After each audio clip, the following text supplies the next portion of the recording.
quand je prends mes notes, j'essaie d'arriver à un commentaire de dégustation le plus final possible pour qu'à la fin, quand vient le temps de faire le montage du guide, il me reste que les corrections linguistiques à faire. La quête du synonyme pour le mot fruit mûr est devenue une obsession pour moi.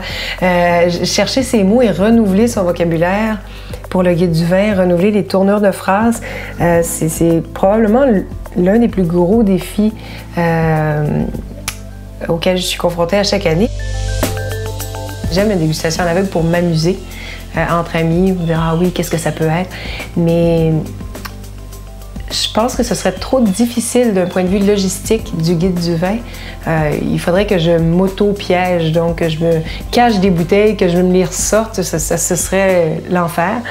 D'un point de vue purement idéologique, philosophique, je crois que chaque vin, parce qu'il est produit par un être humain qui décide de lui donner une signature, une philosophie, a une identité. Et je peux pas juste déguster un vin comme on va pas juger, on va pas apprécier une œuvre d'art à l'aveugle. C'est ce qu'on connaît du contexte qui entoure un vin qui, selon moi, fait le vin aussi.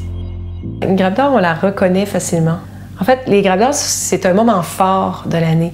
Donc, quand au milieu d'une dégustation, il y a des vins qu'on aime beaucoup, tout à coup, il y a « wow ». C'est un wow, en fait. Une grappe d'or, c'est un vin qui, dans ce marathon-là, m'accroche un sourire.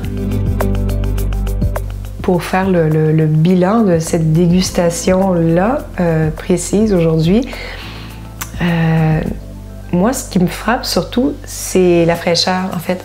Je trouve qu'au cours des dernières années, il y a une sorte de sagesse qui s'est installée chez plusieurs vignerons québécois. Et plutôt que d'essayer de produire des vins rouges puissants et corsés, on a la sagesse de produire des vins rouges fruités qui sont typiques d'un climat frais.